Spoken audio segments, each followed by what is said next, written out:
ಮೇಲ್ಜಾತಿಗೆ ಸೇರಿದಂತ ಅವ್ರು ಬಂದಾಗ ಎದುರುಗಡೆ ಸಿಕ್ಕಿದಾಗ ನಮಸ್ಕಾರ ಸ್ವಾಮಿ, ನಮಸ್ಕಾರ ಬುದ್ಧಿ ಅಂತೀವಿ. ಅದೇ ಒಬ್ಬ ಶ್ರೀಮಂತ ವಿದ್ಯಾವಂತ ದಲಿತ ಜನಾಂಗದವರು ಬಂದ್ರೆ ಅವ್ರನ್ನ ಏಕವಚನದಲ್ಲಿ ಮಾತಾಡಿಸ್ತೀವಿ. ಇದು ಗುಲಾಮಗಿರಿ ಮನಸ್ಥಿತಿ.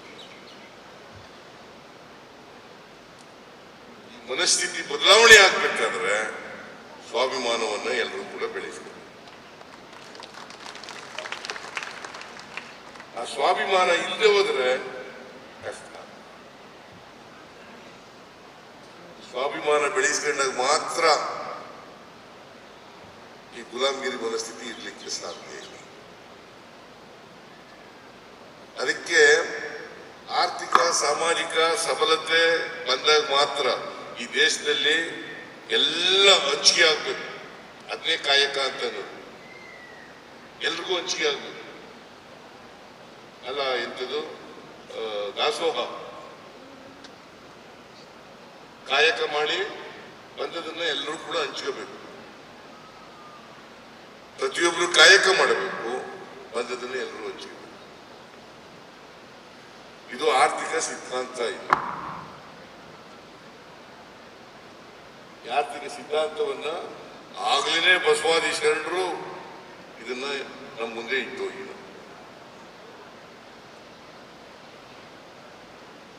ಇದನ್ನೆಲ್ಲ ಪಾಲನೆ ಮಾಡದೆ ಬಸವಾದಿ ಶರಣರಿಗೆ ನಾವು ಸಲ್ಲಿಸ್ತಕ್ಕಂಥ ಗೌರವ. ಪ್ರತಿಮೆ ದೊಡ್ಡದು ಮಾಡಬೇಕು ಅಂತ ಹೇಳಿದ್ದಾರೆ,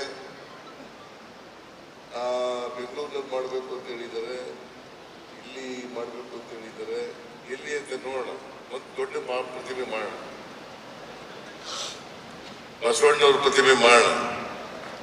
ಮಾಡಬಾರ್ದು ಅಂತ ಸಣ್ಣ ಸರ್ಕಾರನೇ ಮಾಡ್ತೀವಿ. ಆಮೇಲೆ ನಿಜಗುಣಾನಂದ ಸ್ವಾಮೀಜಿ ಇನ್ನೊಂದು ಹೇಳಿದ್ದಾರೆ, ನೀಲಾಂಬಿಕೆ ಅಲ್ಲ ಅಕ್ಕ ಅದು ಅವ್ರದ್ದು ಒಂದು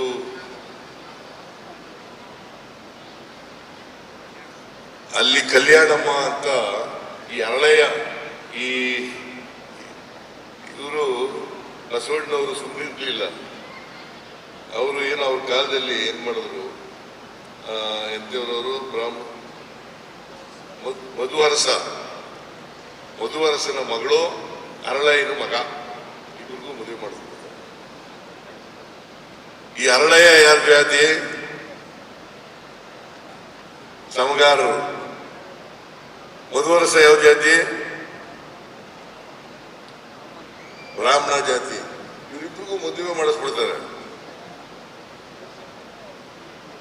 ಅದಕ್ಕೆ ಅರಳಯ್ಯನ ಹೆಂಡತಿ ಇದ್ದಾಳಲ್ಲ ಕಲ್ಯಾಣಮ್ಮ, ಅವರು ಐಕ್ಯ ಆಗಿರ್ತಕ್ಕಂಥ ಜಾಗ ಇದೆಯಲ್ಲ, ಅದನ್ನ ಬೆಳಗಾಂನಲ್ಲಿ ಅಭಿವೃದ್ಧಿ ಪಡಿಸ್ಬೇಕು ಅಂತ ಹೇಳಿದ್ದಾರೆ. ಅದನ್ನು ಮಾಡಿಸೋಣ. ಆಮೇಲೆ ಅಕ್ಕ ನಾಗಮ್ಮ ಅವರ ಸಮಾಧಿನೂ ಕೂಡ ತರೀಕೆರೆನಲ್ಲಿದೆ, ಅದನ್ನು ಕೂಡ ಮಾಡಿಸ್ತಕ್ಕಂಥ ಕೆಲಸ ಮಾಡೋಣ ಅಂತಕ್ಕಂಥ ಇವೆಲ್ಲ ಮಾಡೋಣ. ನೀವು ಸ್ವಲ್ಪ ಬದಲಾವಣೆ ಆಗಿ ಅಷ್ಟೇ. ಇವ ನಾರವ ಇದೆನಿಸದಿರಯ್ಯ, ಇವ ನಮ್ಮವ ಅಂತ ಬದಲಾವಣೆ ಆಗಿ ಅಷ್ಟೇ. ಎಲ್ಲರೂ ನಮ್ಮವರು ಅಂತನ್ನಿ, ಇವ್ರು ಯಾರು ಅಂತ ಹೇಳಕ್ ಹೋಗ್ಬೇಡಿ, ಇವ್ ನಮ್ಮವ ಅಂತ ಹೇಳಿ ಅಷ್ಟೇ. ಇಷ್ಟು ಮಾಡಿದ್ರೆ ನಾವು ಬಹಳ ದೊಡ್ಡ ಕೊಡುಗೆ ಕೊಟ್ಟಾಗತ್ತೆ ಸಮಾಜಕ್ಕೆ. ಈಗ ಒಬ್ಬ ಮೇಲ್ಜಾತಿಗೆ ಸೇರಿದಂತ ಅವ್ರು ಬಂದಾಗ ಎದುರುಗಡೆ ಸಿಕ್ಕಿದಾಗ ನಮಸ್ಕಾರ ಸ್ವಾಮಿ, ನಮಸ್ಕಾರ ಬುದ್ಧಿ ಅಂತೀವಿ.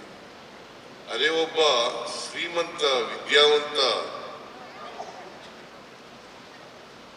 ದಲಿತ ಜನಾಂಗದವರು ಬಂದ್ರೆ ಅವ್ರನ್ನ ಏಕವಚನದಲ್ಲಿ ಮಾತಾಡಿಸ್ತೀವಿ. ಇದು ಗುಲಾಮಗಿರಿ ಮನಸ್ಥಿತಿ.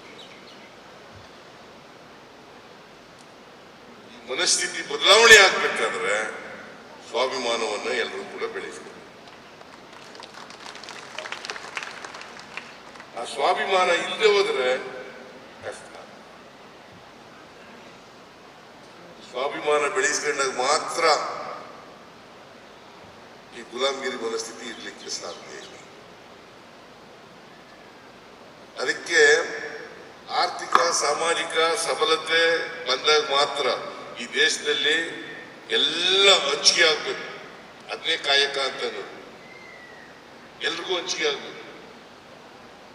ಅಲ್ಲ ಎಂಥದ್ದು ದಾಸೋಹ, ಕಾಯಕ ಮಾಡಿ ಬಂದದನ್ನ ಎಲ್ಲರೂ ಕೂಡ ಹಂಚ್ಕೋಬೇಕು. ಪ್ರತಿಯೊಬ್ರು ಕಾಯಕ ಮಾಡಬೇಕು, ಬಂದದನ್ನ ಎಲ್ಲರೂ ಹಂಚ್ಕೋಬೇಕು. ಇದು ಆರ್ಥಿಕ ಸಿದ್ಧಾಂತ. ಇದು ಆರ್ಥಿಕ ಸಿದ್ಧಾಂತವನ್ನ ಆಗ್ಲೇ ಬಸವಾದಿ ಶರಣರು ಇದನ್ನ ನಮ್ಮ ಮುಂದೆ ಇಟ್ಟು ಹೋಗಿಲ್ಲ.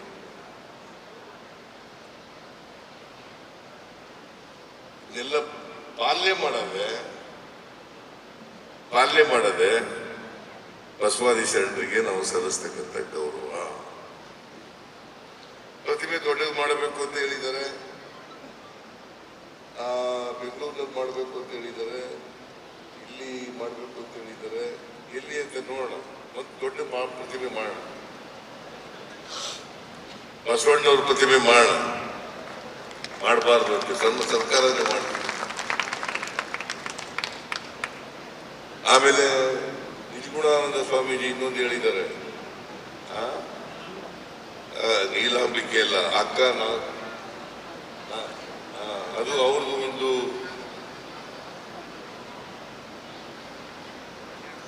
ಅಲ್ಲಿ ಕಲ್ಯಾಣಮ್ಮ ಅಂತ ಈ ಹರಳೆಯ ಈ ಇವರು ಬಸವಣ್ಣವರು ಸುಮ್ಮನಿರ್ಲಿಲ್ಲ. ಅವರು ಏನು ಅವ್ರ ಕಾಲದಲ್ಲಿ ಏನ್ ಮಾಡಿದ್ರು, ಎಂತವ್ರವರು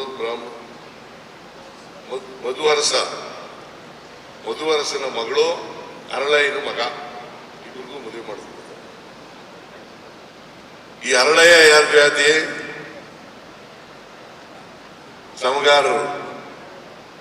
ಮಧುವರಸ ಯಾವ ಜಾತಿ? ಬ್ರಾಹ್ಮಣ ಜಾತಿ. ಇವರಿಬ್ಬರಿಗೂ ಮದುವೆ ಮಾಡಿಸ್ಬಿಡ್ತಾರೆ. ಅದಕ್ಕೆ ಹರಳಯ್ಯನ ಹೆಂಡತಿ ಇದ್ದಾರಲ್ಲ ಕಲ್ಯಾಣಮ್ಮ, ಅವರು ಐಕ್ಯ ಆಗಿರ್ತಕ್ಕಂಥ ಜಾಗ ಇದೆಯಲ್ಲ, ಅದನ್ನು ಬೆಳಗಾಂನಲ್ಲಿ ಅಭಿವೃದ್ಧಿ ಪಡಿಸ್ಬೇಕು ಅಂತ ಹೇಳಿದ್ದಾರೆ. ಅದನ್ನು ಮಾಡಿಸೋಣ. ಆಮೇಲೆ ಅಕ್ಕ ನಾಗಮ್ಮ ಅವರ ಸಮಾಧಿನೂ ಕೂಡ ತರೀಕೆರೆನಲ್ಲಿದೆ, ಅದನ್ನು ಕೂಡ ಮಾಡಿಸ್ತಕ್ಕಂಥ ಕೆಲಸ ಮಾಡೋಣ ಅಂತಕ್ಕಂಥ. ಇವೆಲ್ಲ ಮಾಡೋಣ, ಎಲ್ಲ ಮಾಡೋಣ. ನೀವು ಸ್ವಲ್ಪ ಬದಲಾವಣೆ ಆಗಿ ಅಷ್ಟೇ. ಇವ ನಾರವ ಇದೆನಿಸದಿರಯ್ಯ, ಇವ ನಮ್ಮವ ಅಂತ ಬದಲಾವಣೆ ಆಗಿ ಅಷ್ಟೇ. ಎಲ್ಲರೂ ನಮ್ಮವರು ಅಂತನ್ನಿ. ಇವ್ರು ಯಾರು ಅಂತ ಹೇಳಕ್ ಹೋಗ್ಬೇಡಿ, ಇವ್ ನಮ್ಮವ ಅಂತ ಹೇಳಿ ಅಷ್ಟೇ. ಇಷ್ಟು ಮಾಡಿದ್ರೆ ನಾವು ಬಹಳ ದೊಡ್ಡ ಕೊಡುಗೆ ಕೊಟ್ಟಾಗುತ್ತೆ ಸಮಾಜಕ್ಕೆ.